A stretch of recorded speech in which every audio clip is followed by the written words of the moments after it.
terms of, we're talking about the accountability of the school to the community.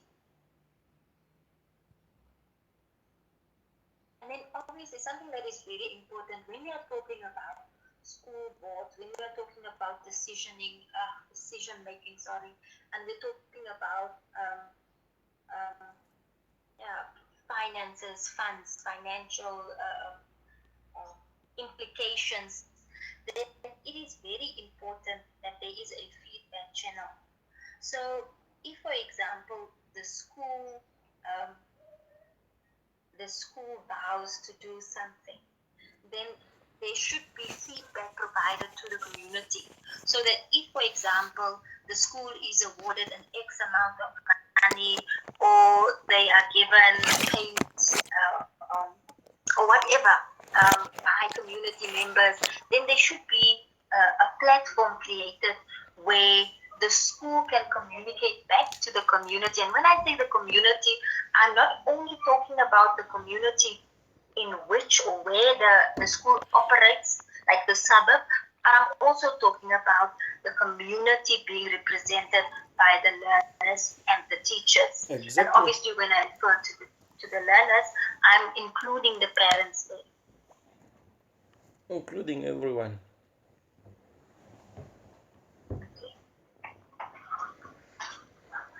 Then the law, policies and regulations in relation to the school governing board, the school governing bodies. Let me just see whether you have any comments. There are no comments, but you can still hear me. Yeah.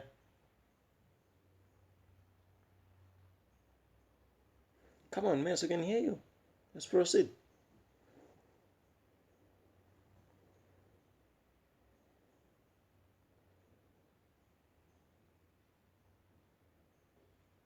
Come on, miss. Okay.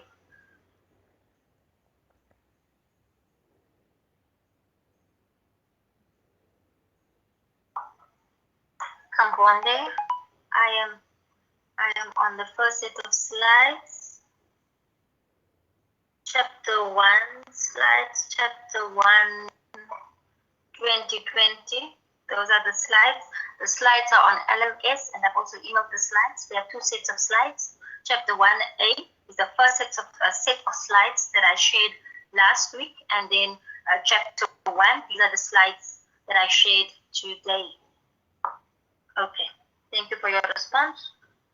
So I am continuing. Okay, so the law, policies and regulations in relation to the school governing bodies. Now, obviously, a very important document is the Education Act, and that is why I referred you to the Education Act, because the policies, it is important that we do not forget that schools do not operate in a vacuum. Schools are managed by principals or by a principal and the head of the department. But if we need to think in terms of a business structure, then the CEO or the founder, the person responsible would be the government. Prescribe what should be done would be the government, the ministry. So from there, we receive policies, we receive guidelines, and then it is for management at the level of the school, which would now include the school board and the important members. It would become important for them to break it down into an applicable form. What does it mean to say in an applicable form? So how it can be easily applied. Sometimes when we look at policies, they seem so far removed from a practical context. So it is necessary for principals, and remember what I said during our introduction session for the one class, the one full-time group. I think I also said this to the part-time group. Remember, many of you would like to develop yourselves to the extent that you want to serve on a management level within the school system. either having a dream of becoming the principal, either wanting to be in control in terms of a head of department. Now, if you want to be in these positions, you need to realize that it is not just business as usual. It would be expected from you to know these policies is stipulated in the Education Act, to be aware of all the circulars and memoranda being shared from the side of the ministry, because you become the link between the Ministry of Education and the school community. So it is important that you will have to decode. You get the policy, you understand the policy, you share the information almost in a simplified manner, or you share the information in terms of how will I apply it. Yeah?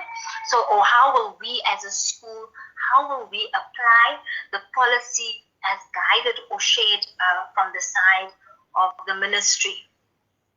So we have a school, a building is given to us, but what will we do with the building? How will we ensure that we will look after the building? What will we do to make sure that this is, what will we do to make sure that this is, that the building is well looked after, that after 10 years, we still have the building there. Is that the baby crying? Miss, check out the baby. Okay.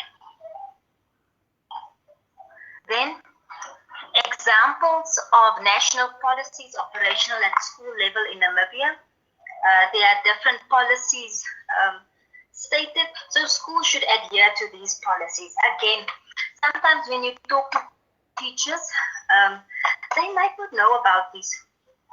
They might not know about these policies, because it is not important for them to know all the policies.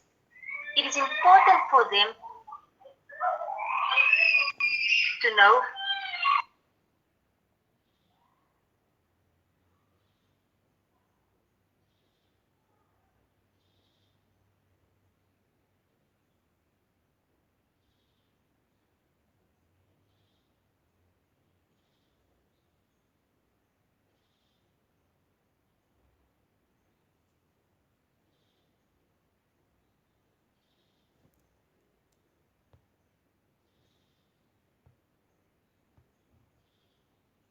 for that. So you might sometimes find that some of the teachers at ground level, they might not even be aware of some of these policies. For them, it is all about the implementation. So they will know, okay, we need to inform learners, or we need to do a survey to find out how many vulnerable learners we have at our school, for example. So they are part of the implementation phase.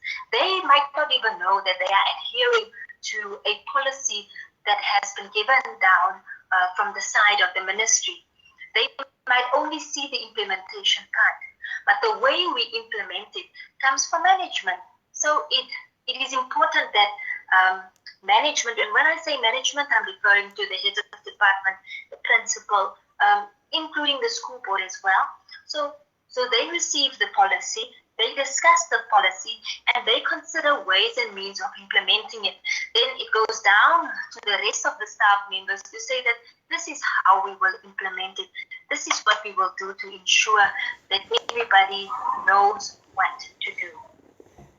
So the Constitution, it's very important that we are aware of it.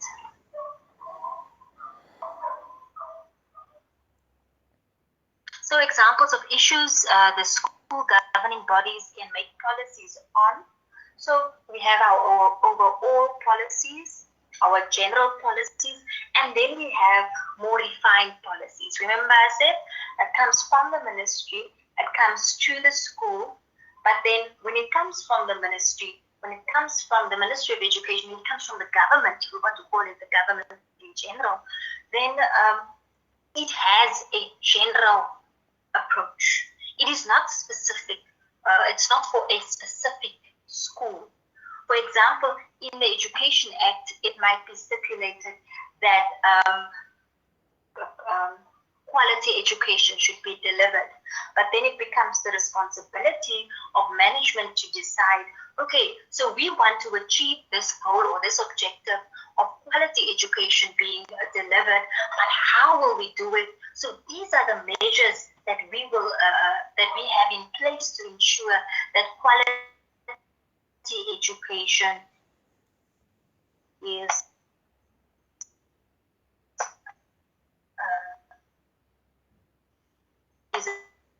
achieved by all.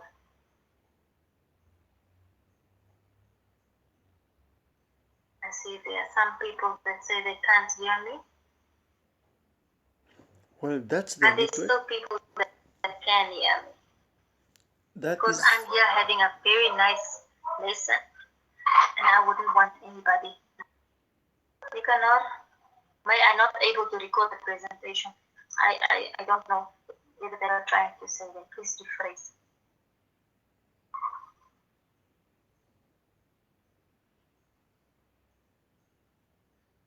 I see some of you are typing. I'm just waiting for the responses before I continue.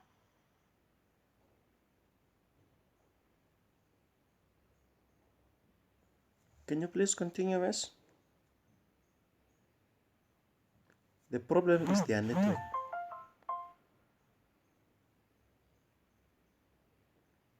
And what are we supposed to do, Miss? To build a tower with where they are?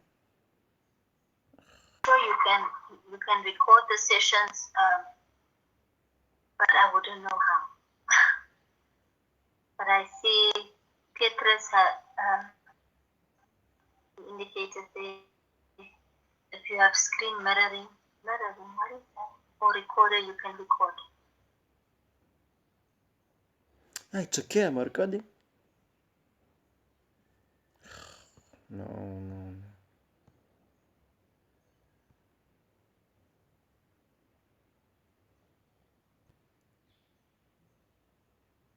That typing you no shit.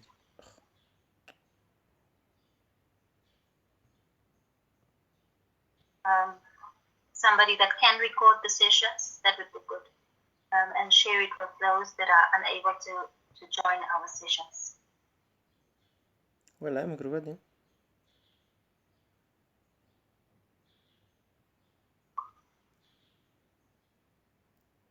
April, I'm so sorry. Yeah, it's Monday. Well, IT is something to be embraced. Sometimes we don't have control over the struggles that we will experience with it. What about the 4.5G so that was just installed recently? I will read the comments just now again. Okay, but before I continue, I'd like to know, is it clear? Do you understand this aspect that I'm talking about? Yes, miss. The policies being shared from ministry comes down to the management. Management develops the application. Yes. Does that make sense to you? Yes, miss. It's making sense. Very making sense.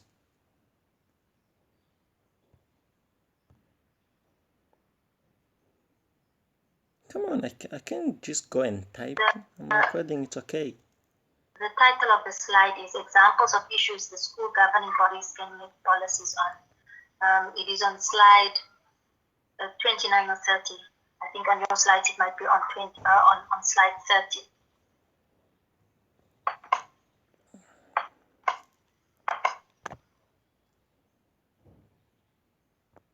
If you can also share the recording with me, if possible. Yeah, that will be another prize, miss. Okay, so I assume the yeses I'm getting, it means that you understand what I've been talking about. It makes sense to you when I talk about these policies. Remember, I also asked you, and even if you don't answer, it is also just for you to reflect on it. Paulinus, you say it's better than nothing. That's a yes, of course. So even if you don't answer, or if you don't write a comment now, it is really good for you to think about how policies are implemented at school. Like I said, you just came from SPS. What was the system? You know, the management plays a very, very important role in terms of structure.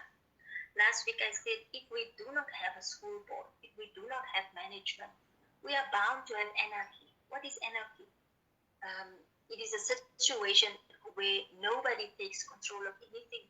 Nobody knows what is expected. So it's so important that these structural aspects are in place. Okay, so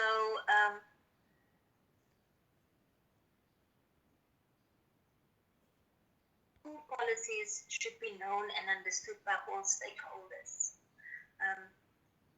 And they should be known and understood. And like I said, sometimes the policy per se, policy number 34, they might not know, staff members might not even know about the specific policy. But if you ask them whether they've adhered to certain things, like we'll make an example here, like the discipline structure. They might not know that it is a directive coming from the government, from the Ministry of Education, but they know how to maintain discipline. They know what the school rules are. But the school rules have been developed from a policy that was sent from the ministry.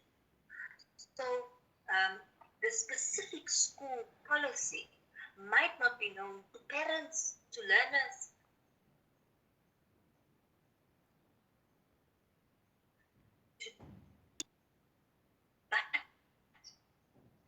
Network.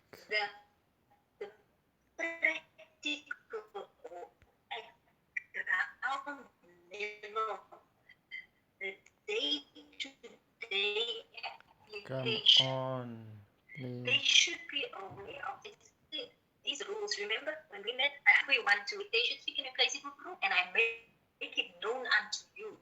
Then if you've done what I've asked you to do, so you have not followed the rule. So it should be known in some way or another to all stakeholders. And sometimes we are held accountable for this. We are asked, did you do this? Did you enforce this? Sometimes you find that either the children or the child was expelled from school, but they did not know that the letters that they've been signing is actually part of this whole process of the child being expelled. So they were aware, but they didn't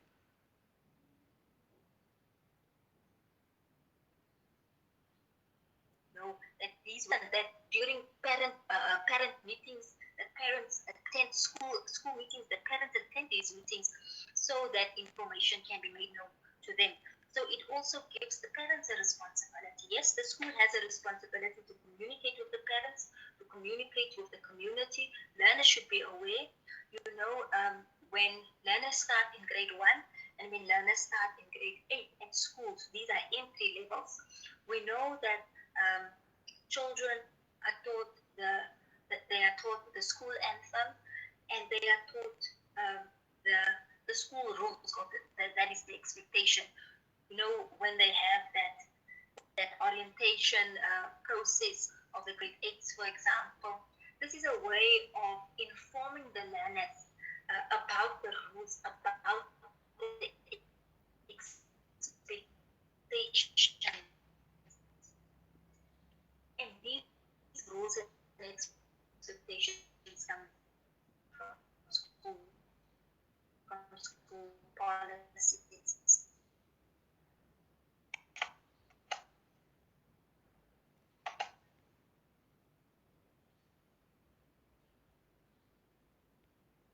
Governing bodies in private and public schools. Now, remember that in order for you to start, you know that there are many private schools that started. They were only the government schools, and they were the well-known ones. and they were the ones that everybody attended. But because of various reasons, people have opted to start private schools, and parents have opted to enroll their children there. But then it is also not for anyone to just start a school, because if you open a school, then you become you become a reflection of the community where the school operates in, but you also mold community members, you mold future leaders. You are engaged with human beings, so there should be some guidelines prescribed to private school owners, and that is why there are some requirements. That is also why, and we're talking about the school system now, but we can apply the same principle for institutions of higher learning, like the tertiary institutions. For example, IUM is a private institution. So as a private institution, and we also have many private tertiary institutions, but it is not for anyone to just start an institution and ask for money from it. But it is important for them to adhere to certain guidelines. So the Ministry of Education prescribes in the Education Act what the guidelines of the school governing bodies are in a private school, as well as what the requirements are of school governing bodies in a public school. So in the notes, it is represented in a comparative manner. So you have the private school on the one side, and you have the public school on another side, and then you can also see some of the similarities and some of the differences. So in a private school, we have something that we don't have in government school. You know, in a public Wow. Network. is so you know, if I have worked for this long, this is my experience and this is my qualification, then on a scale that is being represented as given as a guideline from the ministry, you know at what level you would be. So it is not a secret. Everybody knows one another's salaries approximately. But in a private school, this might not be the case, because I might say, okay, I want, this is the salary I want. So there's a level of negotiation as well. So you see, in private schools, governing bodies have a responsibility of setting salaries, while in public schools, they don't have that, because the money that is being awarded to a public school is a public fund. And the aim of a school is not to make a profit.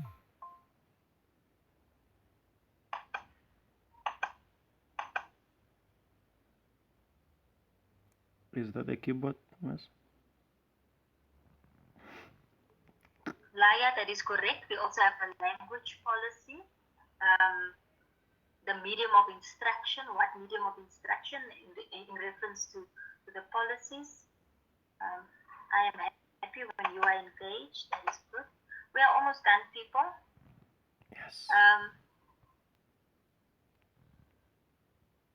So just have a look at that. The comparison between the responsibilities of a governing body in a private school and in a public school. Yes, so this is school governance as a whole, the approach that we will take, and the aspects. So this is just an introduction to what we can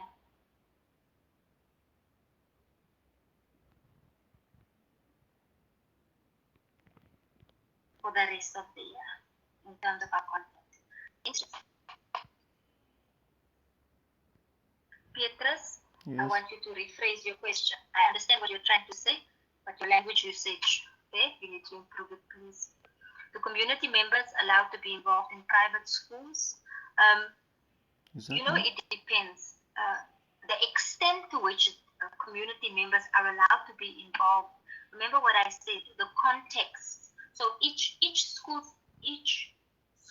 is unique in terms of the accountability that it has to the community that it operates in. What does that mean?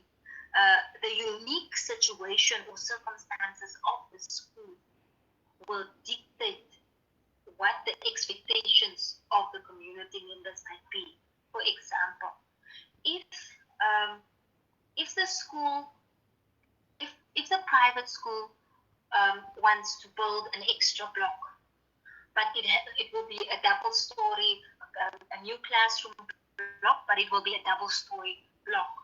And this school is situated in an affluent area, so an area where you know people have big houses, they build their houses in such a manner, they have a view. And now if the school decides to build a big building that might block the view of some of the residents in the community, then okay, yes, also per municipal requirements, yes, then the community members can come and they can communicate or they can express their concern with regard to that. If the operations, if the school wants to have an event, for example, and it will have raised noise levels, then community members will also be or might also be considered. They might be invited, they might be informed beforehand, or they might just complain afterwards when they are not happy with the event that took place because of the noise levels. But in terms of decision making, the community members that will be involved in the private school would be the community of parents. So the community of parents that are represented, they are the ones that will serve on the school board, and they are the ones that will help with the decision making for the school, because they are the ones paying the money. But it's a good question, Peters. And Kali, I see you also typing.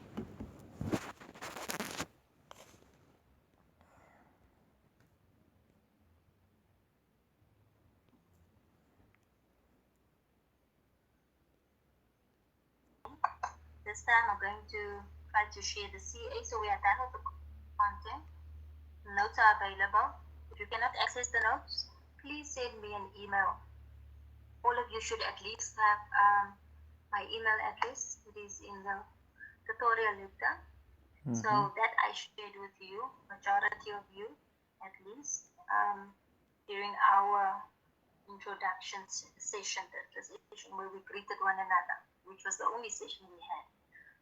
So if there's anything that you cannot access, then you should please send me an email. And when I say if there's anything you cannot access, I'm referring to the notes. If you do not have access to the notes.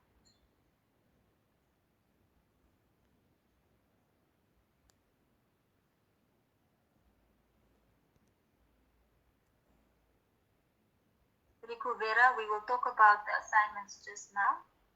Let's quickly end off our discussion on school governance. Domingos asked, what happens if the community does not take part in schools at all? Well, that does not stop the schools from operating. The schools will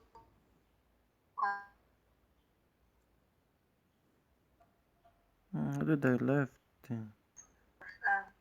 The facts from research, but it's something we can look into. But generally, we find that Namibian parents, many Namibian parents, are not involved in their learners, their children's learning. Whether it is even just to attend meetings, parent meetings. You know, we sometimes see in papers when schools invite parents to attend school board election meetings, because they are important, because in terms of meeting requirements, there should be a minimum number of people present in order for voting.